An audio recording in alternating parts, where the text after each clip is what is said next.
Jogador na história do futebol, que conseguiu a admiração de todas as nações do mundo, de todos os jogadores e torcedores, tanto do passado quanto do presente, esse alguém foi o Pelé.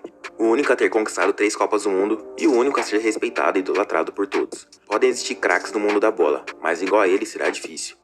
Existem os jogadores de futebol e existe o Pelé. Quando ele entrava em campo, o mundo e o Brasil paravam para vê-lo jogar. Tenta levantar para Pelé, escorregou na hora para no peito, domina, drible espetacular, ele vai tirar aqui, gol! Hoje, você irá conferir é por isso que chamam o Pelé de rei do futebol. Mas antes, deixe seu like e se inscreva no canal para você não perder nenhuma novidade.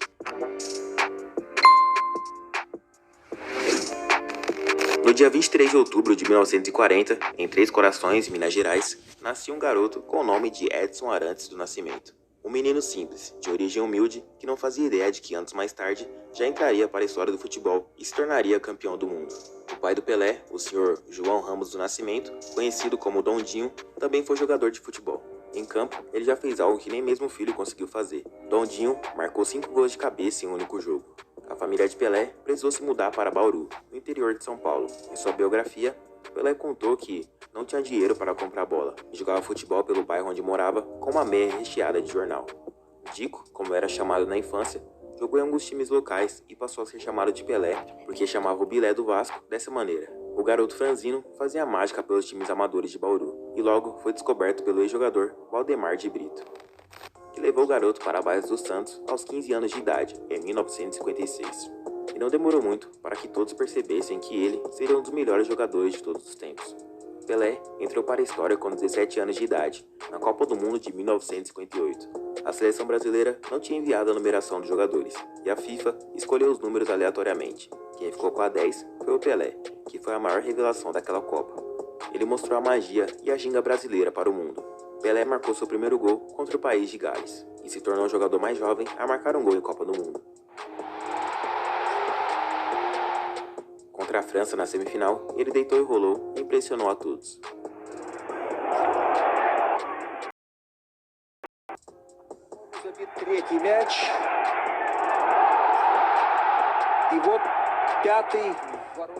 Pelé marcou 3 gols e o Brasil venceu os franceses por 5-2. Já na final, a seleção brasileira enfrentou a Suécia e o Brasil impressionou o mundo com o futebol arte. Pelé encantou com sua magia e genialidade. Em casa, os suecos viram Pelé marcar um gol de cabeça e também marcar um gol que entrou para a história do futebol e para a história das Copas do Mundo. Tenta levantar para Pelé, escorregou na hora para no peito, domina, drible espetacular, ele vai tirar aqui, gol!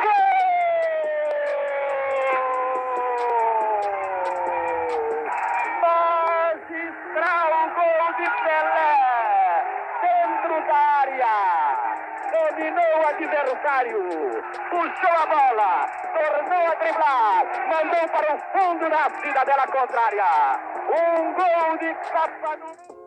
O Brasil venceu a Suécia por 5-2, com o show de Pelé, que marcou 2 gols, e com o show da seleção, que conquistou o título da Copa do Mundo de 1958. Ali, começava o reinado de Pelé, com apenas 17 anos. Ele chamou a atenção do mundo e diversos times europeus queriam o jogador do Santos, mas o menino da Vila permaneceu no Brasil para conquistar mais alguns títulos pelo Peixe. Uma partida icônica por lá foi quando ele marcou 8 gols na Vila Belmiro contra o Botafogo, e o Santos venceu por 11-0. Na Copa seguinte, em 1962, Pelé se machucou no segundo jogo e ficou de fora do restante dos jogos. Naquela Copa, o Brasil se tornou bicampeão. Na Copa de 66, o Pelé apanhou muito. Ele sofreu diversas faltas graves em campo e até pensou se aposentar da seleção. Mas, felizmente, ele voltou atrás e fez parte do time que contava com Rivelino, Jairzinho, Carlos Alberto Torres, Tostão, Gerson, Clodoaldo, Félix. Essa era considerada uma das melhores seleções de todos os tempos, na Copa do Mundo de 1970. Um ano antes, Pelé havia marcado um gol histórico de bicicleta contra o Corinthians, que ficou na memória de todos que viram o lance. Na Copa de 70, no México, a seleção brasileira jogou muito. Foi um time que entrou para a história. Grandes dribles, grandes jogadas e, claro, belos gols durante a Copa. Pelé anotou 4, e o Jairzinho, que jogava muito, marcou 7. Na semifinal contra o Uruguai, o Fontes pisou no Pelé, e ele ficou bravo. Em outro lance, Pelé corre e Fontes vem atrás. O jogador brasileiro dá o troco dando uma cotovelada na cara do jogador uruguaio. The defender is Fontes. Now, what's the referee going to do here? foi um lance genial, porque o Pelé foi quem recebeu a falta. Na mesma partida, ele quase fez um golaço, onde driblou o goleiro com maestria sem tocar na bola. It is tossed down, looking to put a cherry on top. Pelé around the keeper. This is audacious from Pelé, and just wide in the end. Well, have you ever seen anything quite like that in your life? O Brasil venceu o Uruguai por 3-1 e foi para a final da Copa contra a Itália, onde o mundo percebeu por que aquela seleção era a melhor de todos os tempos. O que dizer desse elástico do Rivelino? Rivelino, oh, nutmeg Bertini. This is samba football now. Já o Pelé, mesmo sendo jogador driblador e mestre do futebol arte, não era um jogador egoísta. Ele deu diversas assistências durante a Copa, a mais bela e importante de todas para o Carlos Alberto na final, em um dos gols mais bonitos da história das Copas. A seleção recupera a posse de bola, Clodoaldo mostra maestria dentro de campo. Clodoaldo, oh, it's like he's slaloming down a ski slope. Rivelino lança à frente, Jairzinho traz para o meio, encontra o Pelé e já sabia que Carlos Alberto vinha como um foguete pela lateral direita. Rolls it for Carlos Alberto! Well, that is simply magnificent.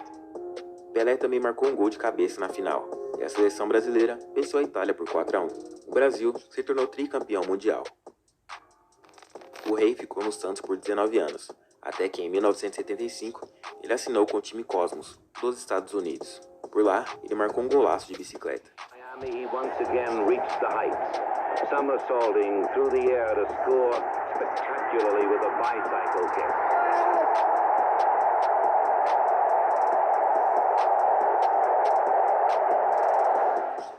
Pelé jogou até 1977, quando se aposentou aos 36 anos de idade. Foram 1.281 gols, 3 Copas do Mundo, 2 Mundiais de Clubes, 2 Libertadores, 5 brasileiros e mais um monte de títulos. Ele foi o jogador que mais venceu Copas do Mundo até hoje. Então, Toninho, atenção. Agora Pelé. Limpo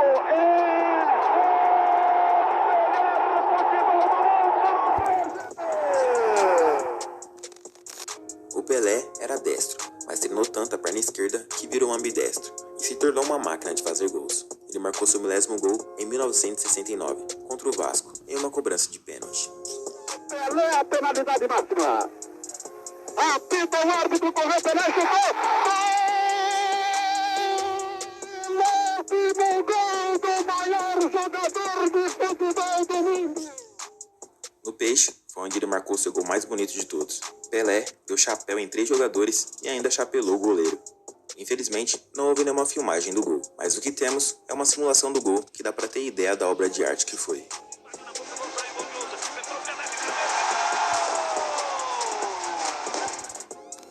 Depois da vida nos gramados, Pelé se tornou uma celebridade e passou a conviver com pessoas importantes na história da humanidade.